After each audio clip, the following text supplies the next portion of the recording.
बिस्मिल्लाहिर्रहमानिर्रहीम। कंपनी को जब भी कैपिटल चाहिए होगा, सरमाया चाहिए होगा, तो चाहे वो पुरानी कंपनी हो या नई हो, तो वो प्रॉस्पेक्टस इशू करेगी। प्रॉस्पेक्टस क्या तरीका है कि अखबार में जो भी डेली बड़े बड़े अखबार हैं, जो मेन अखबार हैं किसी भी कंट्री में, उनमें ये प्रॉस्पेक्टस छापती है। अब प्रॉस्पेक्टस क्या है, जैसे अभी आपने बीकॉम में जब एडमिशन लिया तो आपने प्रॉस्पेक्टस ख़रीदी। उसमें एक तो वो आपकी एडमिशन फॉर्म और कॉलेज के हवाले से सारी मालूमात, फिर बीकॉम के हवाले से डिटेल इंफॉर्मेशन, सब्जेक्ट, मार्क्स, फिर उसमें आपकी फ़ीसें कितनी होंगी उसकी डिटेल होती है। तो इसी तरह जब कंपनी प्रॉस्पेक्टस इशू करेगी, अखबार में छापेगी, तो उसमें भी कंपनी एक अगर नई कंपनी है तो वो अपने फ्यूचर के प्लान बताएगी कि हम ये कारोबार करेंगे, इसमें हमें इतनी उम्मीद है प्रॉफिट होने की, हमारी कंपनी में ये लोग जो हैं बोर्ड ऑफ डायरेक्टर्स में शामिल हैं, यानी लोगों को ट्रस्ट दिलाएगी प्रॉस्पेक्टस के ज़रिए। और उसमें ये भी होगा कि कंपनी कितने शेयर इशू करेगी, शेयर कितनी तादाद में, 500 की लॉट ख़रीदी जा सकती है या 100 की लॉट ख़रीदी जा सकती है, एक शेयर की प्राइस कितनी है, ये सारी डिटेल जो है प्रॉस्पेक्टस में दर्ज होती है। अब इसमें एक टाइम भी होता है कि फ़लाँ तारीख से लेकर फ़लाँ तारीख तक ये जो है सब्सक्रिप्शन डेट है, यानी जिन लोगों ने भी शेयर ख़रीदने हैं तो वो इन तारीख के अंदर जो है ना, फिर इसमें बैंकर्स होते हैं कि किन किन बैंकों में ये एप्लीकेशन जमा करवाई जा सकती है। ठीक है, ये सारी डिटेल होती है प्रॉस्पेक्टस में। अब जब प्रॉस्पेक्टस इशू कर दी जाती है तो फिर लोग उसके जवाब में अप्लाई करते हैं शेयर ख़रीदने के लिए। ठीक है, अब इसमें क्या होगा कि ज़्यादा एप्लीकेशन भी आ सकती हैं। जैसे एडमिशन जब ओपन होते हैं तो अगर बहुत अच्छा कॉलेज है तो उसमें बहुत कंपटीशन होता है, यानी स्टूडेंट्स बड़ी तादाद में कोशिश करते हैं कि इसी कॉलेज में दाखिला लिया जाए। इसी तरह अगर कंपनी की जो प्रॉस्पेक्टस में, या अगर कोई कंपनी पुरानी है तो उसकी परफॉर्मेंस सामने होगी पब्लिक के, तो पब्लिक जो है उसको देखते हुए एप्लीकेशंस देगी, दरख्वास्तें देगी। तो इसमें 3 ऑप्शन हो सकती हैं। एक को हम कहते हैं ओवर सब्सक्रिप्शन, यानी जो दरख्वास्तें हैं ना, सब्सक्राइब करना, लोगों ने शेयर ख़रीदने के लिए दरख्वास्तें दी। ये आप I2B में पढ़ चुके हैं, अगर डिटेल में देखना है तो आप I2B की बुक देखें, उसमें यह सब कुछ लिखा हुआ है। यानी कंपनी ने लोगों को शेयर्स ऑफ़र किए 1 लाख शेयर्स, लेकिन दरख्वास्तें आ गई 1,50,000 शेयर्स की। इसको हम कहेंगे ओवर सब्सक्रिप्शन। दूसरी है अंडर सब्सक्रिप्शन, कि कंपनी की जो मार्केट में रिप्यूट अच्छी नहीं है, रेपो अच्छी नहीं है, लोगों ने ज़्यादा दिलचस्पी नहीं ली, कंपनी ने 1,000 शेयर बेचने के लिए इश्तिहार दिया था, प्रॉस्पेक्टस इशू की थी, लेकिन दरख्वास्तें आईं 90,000, यानी लोगों की दिलचस्पी नहीं है, कम लोगों ने अप्लाई किया, तो इसको हम कहेंगे अंडर सब्सक्रिप्शन। और तीसरी है एट पार सब्सक्रिप्शन। ये है कि कंपनी ने 1 लाख शेयर्स बेचने थे, इसी का इश्तिहार दिया, और 1 लाख शेयर्स की ही दरख्वास्तें हैं, इसको हम कहेंगे यानी एट पार, यानी जितनी शेयर्स उतनी दरख्वास्तें। लेकिन ये मुमकिन नहीं है, कम होता है, ऐसा नहीं हो सकता। ज़्यादातर यही चांस होगा कि या तो ओवर सब्सक्रिप्शन होगी या अंडर सब्सक्रिप्शन होगी। ठीक है, तो उसका एक टाइम रखा जाता है, लोग दरख्वास्तें देते हैं। तो अगर ओवर सब्सक्रिप्शन हो तो फिर बैलेटिंग होती है, क्योंकि अब सब ने तो पैसे जमा कराए हैं, तो फिर अब किसको शेयर इशू करें। इसमें वो तो नहीं होता फर्स्ट कम फर्स्ट सर्व, एक टाइम रखा होता है, उसमें जितने भी लोग दरख्वास्तें देंगे तो फिर उनकी बैलेटिंग करके, तो जिन लोगों को यानी जितने, अगर ओवर सब्सक्रिप्शन है तो बेल्टिंग में जिन लोगों का नाम आएगा उनको शेयर अलॉट कर दिए जाएंगे और बाकियों को पैसे वापस कर दिए जाएंगे। ठीक है, इसका ये तरीका है। यानी प्रॉस्पेक्टस इशू की गई, दरखास्तें आई, दरखास्तों की एक डेट होती है क्लोजिंग डेट। क्लोजिंग डेट के बाद फिर चेक किया जाता है कि ओवर सब्सक्रिप्शन है या अंडर है। अगर अंडर होगी तो सबको शेयर लाट हो जाएंगे। ओवर सब्सक्रिप्शन है, फिर बेल्टिंग होगी, फिर जिन लोगों का नाम आ जाएगा उनको शेयर लाट कर दिए जाएंगे और जिन लोगों को शेयर लाट नहीं करने उनको पैसे वापस करना ज़रूरी। और इसके साथ ये एक टर्म है मिनिमम कैपिटल। कंपनी जब प्रॉस्पेक्टस इशू करती है उससे पहले एक मिनिमम कैपिटल तय करेगी। मिनिमम कैपिटल क्या है? यानी मिनिमम कैपिटल वो सरमाया है जो हमें लाजमी चाहिए। अगर इतना सरमाया हमारे पास इकट्ठा नहीं होगा तो हम काम स्टार्ट नहीं कर सकते। मसलन आपने एक करियाने की दुकान खोलनी है, रिटेल शॉप खोलनी है, ठीक है।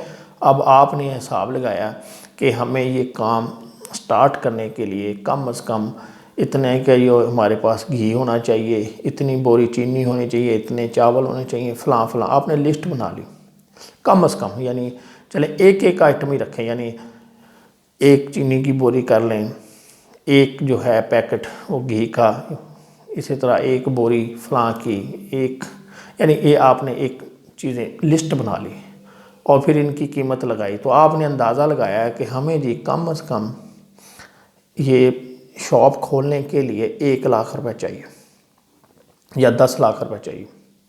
This is your minimum capital. तो कंपनी भी क्या करती है कि अपना एस्टीमेट लगाती। उस एस्टीमेट में क्या होता है, कंपनी कहती है जी कि इतने की जो है ना हमें लैंड चाहिए,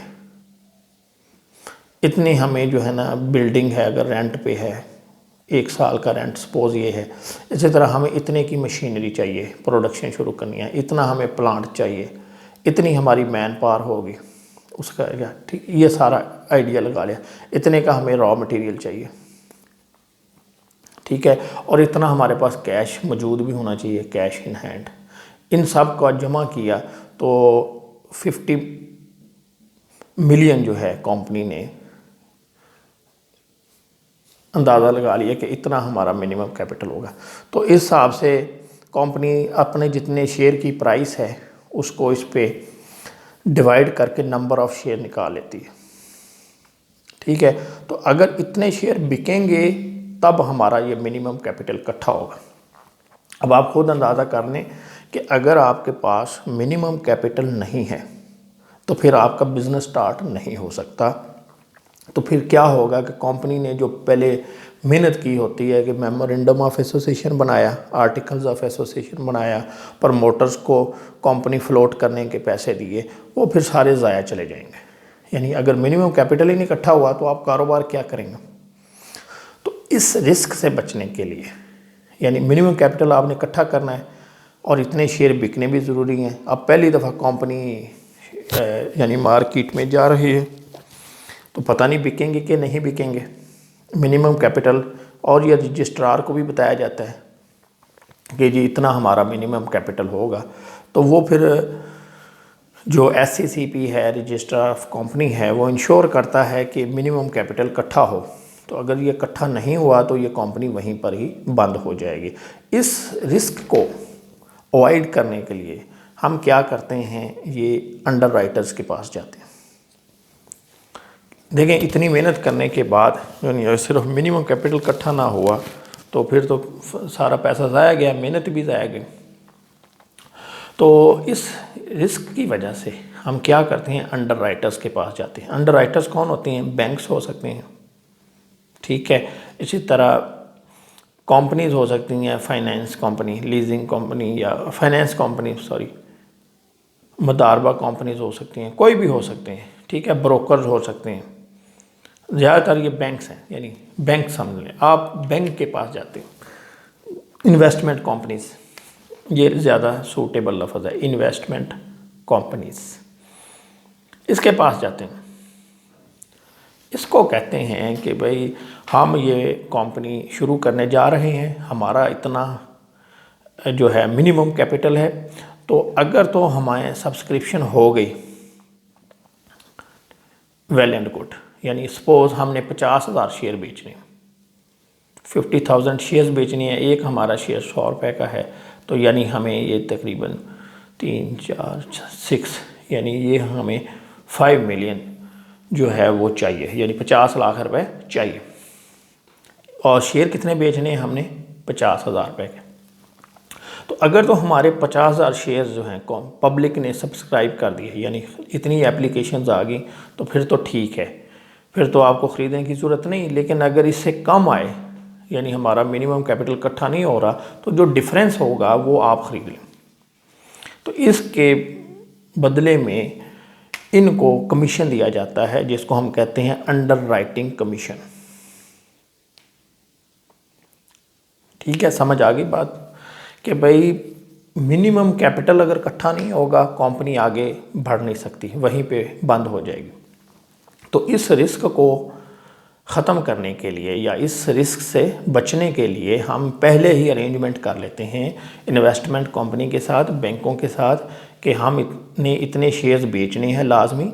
अगर तो बिक गए तो ठीक है, अगर नहीं बिके तो आप ख़रीद लेना, बाद में जब कंपनी चल पड़ेगी तो फिर किसी और को बेच देना। तो इसके बदले में हम आपको इतना कमीशन देंगे। ठीक है, यानी ये इसका भी हमारा मसला हल हो गया। अब हम जब शेयर इशू करेंगे तो हमें खौफ नहीं होगा कि हमारे मिनिमम कैपिटल इकट्ठा होता है या नहीं। क्यों? हमने इनसे ये तय कर लिया है। तो ये जो अगर मिसाल देता हूँ कि ये 50,000 शेयर हमने बेचने हैं, तो इसमें से 45,000 बिके, 5,000 शेयर बच गए, तो ये 5,000 शेयर ये अंडर राइटर्स ख़रीद लेंगे और हम इनके बदले में इनको कमीशन देंगे।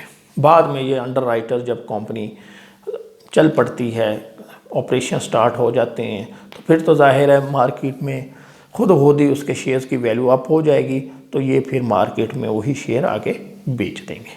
ठीक है, ये थी चंद चीज़ें जो आपको इल्म होनी चाहिए। Over subscription, under subscription, minimum capital और अंडर राइटिंग। अब हम आते हैं इशू ऑफ शेयर्स। कंपनी जो है वो जब शेयर इशू करती है, ठीक है, तो उसमें लिखा होता है कि ये शेयर इतने का है। कंपनी मतलब सपोज 100 रुपये का शेयर है, कंपनी अखबार में इश्तिहार दे देगी कि ये 100 रुपये का शेयर, या ये शेयर जो है 95 का है, या ये शेयर जो है 110 रुपये का। अब क्या होगा कि इसमें कंपनी को नुकसान है, डिस्काउंट है, ये जो है आपका प्रीमियम है, ये प्रॉफिट है, ये कैपिटल लॉस है, ये कैपिटल प्रॉफिट है, प्रीमियम। तो अगर कंपनी जो है जब प्रॉस्पेक्टस इशू करेगी, उसमें ये लिखती है कि एक शेयर की वैल्यू इतने की होगी, और कंपनी ऐसा नहीं करती कि कोई 5 शेयर बेच दे, 10 बेच दे, वो एक कम से कम लिमिट रखती है कि जी 100 शेयर कम से कम इशू किए जाएंगे, इससे नीचे नहीं हो सकते। यानी ऐसा नहीं हो सकता 100 की लॉट में, यानी अगर किसी ने 100 ख़रीदने हैं या 200 ख़रीदने हैं या 300 ख़रीदने हैं, इस तरह लॉट बनती है। ऐसे नहीं हो सकता कि 100 शेयर या 150 शेयर या 175 शेयर, ये नहीं। अभी हम आप बढ़ते हैं एंट्रीज की तरफ, जो कि हमारा असल टारगेट है। सबसे पहले हम इधर आएंगे ओवर सब्सक्रिप्शन की तरफ। ये जो है इधर कंपनी जब अखबार में इश्तिहार देगी तो लोग क्या करेंगे, एप्लीकेशन देंगे, और एप्लीकेशन के साथ जो है वो ड्राफ्ट डीडी या पे आर्डर वो जमा कराएंगे एप्लीकेशन के साथ। यानी किसी ने 100 शेयर ख़रीदना है, एक शेयर जो है वो 100 रुपये का ही है, तो ये 10,000, यानी सपोज मिस्टर ए है, इसने शेयर ख़रीदने हैं 100, तो ये क्या करेगा, एप्लीकेशन अपना फिल करेगा, सारे फॉर्म शाम जो भी होगा, उसके साथ ये 10,000 का ड्राफ्ट लगा देगा।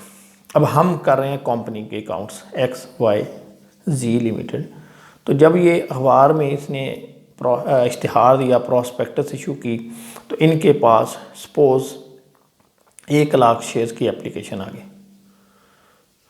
लाख शेयर इन्होंने बेचने और लाख की एप्लीकेशन आ गई। तो ये हम लिखेंगे हमारे पास क्या आया, कैश, बैंक में पैसे आएंगे, सॉरी, इसके लिए बाकायदा एक अकाउंट जो है वो कंपनी मुख्तस करती है, सारा पैसा उस अकाउंट में आ जाता है। जितनी भी लोग एप्लीकेशन देंगे शेयर्स की, वो सारे पैसे एक अलग अकाउंट में आ जाएंगे और कंपनी इसको यूज़ नहीं कर सकती जब तक वो शेयर्स अलॉट ना कर दे, और जिन लोगों को शेयर नहीं अलॉट हुए उनको वापस ना कर दे। तो इधर आ जाएगा बैंक अकाउंट डेबिट। और अब ये पैसा किस चीज़ का आया है? अभी हमने कुछ दिया तो नहीं है उनको, लोगों को तो अभी हमने शेयर इशू नहीं किए, ये तो अभी दरखास्तें लोग जमा करा रहे हैं। तो हम इधर लिख देंगे bank debit share application credit. तो सपोज़ ये 1,00,000 शेयर है और 10 रुपये का शेयर है, तो 10 लाख रुपए हमारे पास आ गया। ये है कि 10,000 शेयर हमने इशू किए, यानी लोगों को ऑफ़र की प्रॉस्पेक्टस में, और 10 लाख इतने की ही 1,00,000 शेयर की एप्लीकेशन आ गई। हम इधर लिखेंगे शेयर एप्लीकेशंस, नरेशन दे दें। अब क्या होगा, कंपनी जब डेट क्लोज़ हो जाएगी तो फिर यही जो शेयर है इन लोगों को पूरे हैं, यानी हमने भी 1,00,000 शेयर इशू करना है और दरखास्तें भी 1,00,000 की आई हैं। तो हम क्या करेंगे, ये जो अकाउंट है इसको ख़त्म कर देंगे। ये कंट्रा अकाउंट है ना, ये टाइम डिफरेंट टाइम का है मसला, कि हमने पैसे लेने हैं और इंतज़ार करना है कि जब उसकी लास्ट डेट आएगी जो हमने प्रॉस्पेक्टस में दी है दरखास्त जमा कराने की, फिर देखते हैं कितनी है। तो ये टाइम का फ़र्क है। तो उस वक्त तक अब जाहिर है हमारे पास पैसा तो आ गया है बैंक में, तो एंट्री तो कुछ करनी है। तो हम क्या करते हैं, बैंक को डेबिट कर देते हैं और शेयर एप्लीकेशन, और जब हम शेयर अलॉट कर देंगे तो फिर इसको ख़त्म कर देंगे, शेयर एप्लीकेशन तो शेयर कैपिटल। पीछे क्या बचा वही एंट्री बच जाती है, यानी आपने पैसा आ गया शेयर इशू कर दिया, एंट्री ये बचती है पीछे bank debit share capital credit. लेकिन इसमें थोड़ा सा ये इशू है कि फ़ौरन हम ऐसा नहीं कर सकते। क्यों? क्योंकि उसमें अभी हमने देखना भी है कि दरखास्तें कितनी आई हैं, पैसा पहले आ गया, दरखास्तें आई हैं ज़्यादा आई हैं कम आई हैं, वो चेक करना में। तो इसलिए हम क्या करते हैं, जब दरखास्तें आती हैं ये एंट्री पास करते हैं बैंक डेबिट शेयर एप्लीकेशन, और जब अलॉट कर देंगे 1,00,000 रुपए के शेयर्स तो फिर हम करेंगे share application to share capital. इधर आप लिख दें शेयर्स अलॉटेड। ये आपकी पहली एंट्री होगी कि जिसमें 1,00,000 शेयर हमने इशू करना था, 1,00,000 ही दरखास्तें हैं। अब दूसरी सिचुएशन, हमने 1,00,000 शेयर की ऑफ़र की लोगों को, ठीक है, और दरखास्तें आ गई 1,10,000। तो क्या होगा इस सूरत में, 1,10,000 दरखास्तें और 10 रुपये का शेयर है, तो ये हमारे पास हो गया, ठीक है, ये हो गया जी जनाब अली 11 लाख रुपए। तो हम लिखेंगे bank debit share application credit 11 lakh.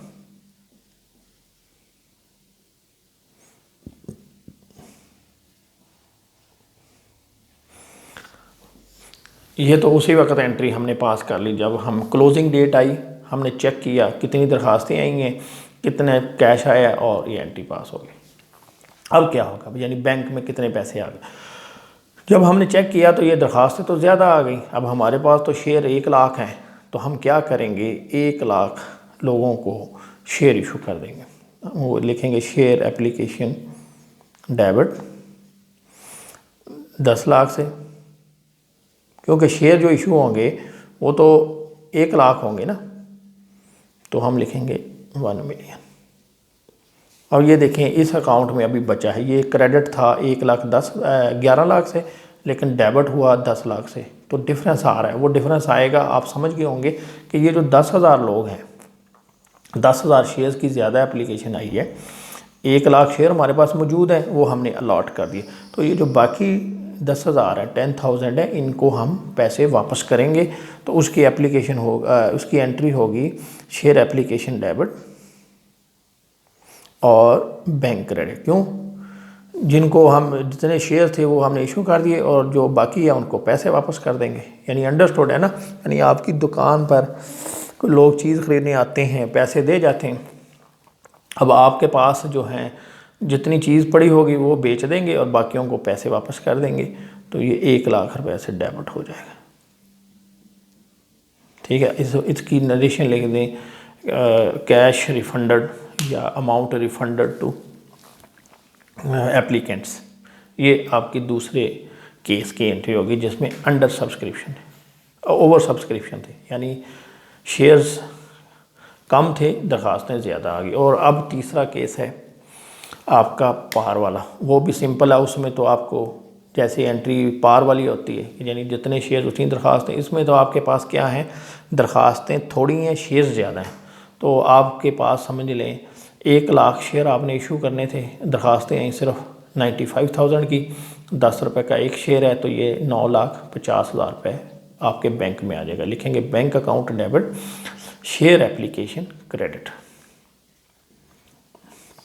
तो ये 9,50,000। अब इन सब को शेयर्स तो हमारे पास काफ़ी पड़े हैं, अभी भी 5,000 शेयर जो हैं और हैं, अगर इन सबको भी दे दें तो हम लिखेंगे शेयर एप्लीकेशन डेबिट और शेयर कैपिटल क्रेडिट। 9,50,000, 9,50,000, ये आपके सब्सक्रिप्शन के 3 केस हो गए। ठीक हो गया जी। अब हम बढ़ते हैं लास्ट में इशू ऑफ शेयर्स।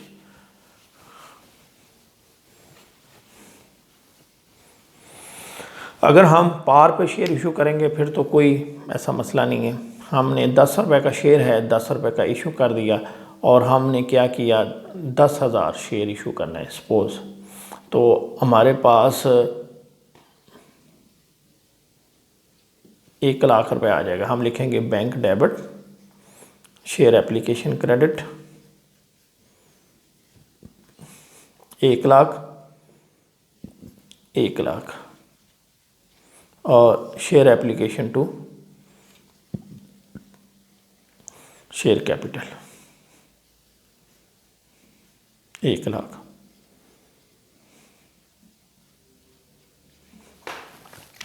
दूसरा केस कि हमने दरखास्तें यही रखते हैं, यानी 10,000 शेयर्स ही रखते हैं, लेकिन थोड़ी सी चेंज आई है कि हमने डिस्काउंट पे हमने 9 रुपये का बेच दिया। 10 रुपये का शेयर था, 9 रुपये का बेच दिया। और आपने पढ़ा ही है कि 10% तक डिस्काउंट कंपनी दे सकती है, इससे ज़्यादा नहीं।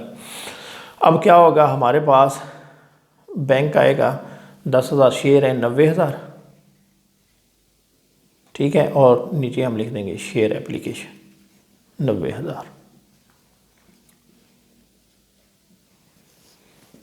अब आप देखें शेयर एप्लीकेशन, जब हम शेयर अलॉट करेंगे तो यही शेयर एप्लीकेशन डेबिट हो जाएगा 90,000 से। लेकिन देखें हमने कोई चीज़ है 100 की है, अब हम उसको बेचते हैं 95 की, ठीक है, तो वैल्यू तो उसकी 100 ही रहेगी ना। या आप ऐसे समझ लें कि आपने एक नया नोट, फ्रेश नोट ख़रीदा। फ्रेश नोट आपको पता है कि ये महंगे मिलते हैं, यानी 100 रुपये का नोट है, आप बाज़ार से कापी लेने जाएं तो ये कापी है 10,000 की टोटल, इसकी वैल्यू 10,000 है, लेकिन वो आपको बाज़ार में जाएंगे तो ये आपको 10,500 की मिलती है। तो अब अगर आपने 500 रुपये ज़्यादा दिया तो वो उसकी मालियत तो 10,000 ही रहेगी ना। अब बाज़ार में इसी नई नोट की जो गड्डी है इसको लेके जाएं और चीज़ ख़रीदें, चीज़ वो है 10,000 का 11,000 की, आप उसे कहें ये लो जी ये 10,500 और 500 मैं और देता हूँ, तो क्या वो एक्सेप्ट कर लेगा? वो कहेगा नहीं जी ये तो 10,000 का ही है, ठीक है, आपने महंगी ख़रीदी है। तो इसी तरह हमने शेयर जो है जो बेचा है, ठीक है, हमने 9 का बेचा है, लेकिन उसके ऊपर तो 10 ही लिखा है ना। आपने पढ़ा है पार वैल्यू फेस वैल्यू, यानी वो जो मालिक बनेगा कंपनी में शेयर का वो 10 रुपये का ही बनेगा, ठीक है। उसने ख़रीदा कितने का है, 9 का, लेकिन वो ओनर कितने का है, 10 का। तो हम उसको शेयर जो अलॉट करेंगे शेयर कैपिटल को, ये हमेशा पार वैल्यू से होगा, ये याद रखें, यहाँ गलती ना करें। यानी यहाँ पे क्या होगा कि 10,000 शेयर हैं और उसकी मालियत कितनी है, 10 रुपये है, तो ये 1 लाख रुपये आएगा इधर, यानी ये पार वैल्यू से 10,000 मल्टीप्लाइड बाय ₹10 शेयर।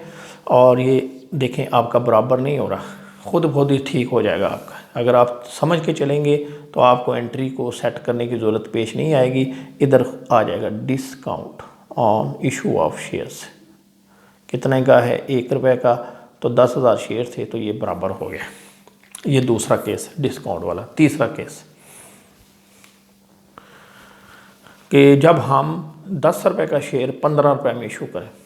प्रीमियम पे इशू करने पे कोई पाबंदी नहीं है, चाहे आप 10 का शेयर 100 का बेच दें, कोई फ़र्क नहीं पड़ता। आपने 10 रुपये का शेयर 15 में बेचा, आपके पास क्या होगा, बैंक में पैसा आएगा 1.5 लाख रुपए, 15 रुपये का 15 का शेयर है, 10,000 आप शेयर इशू कर रहे हैं, तो ये 1.5 लाख आ गए।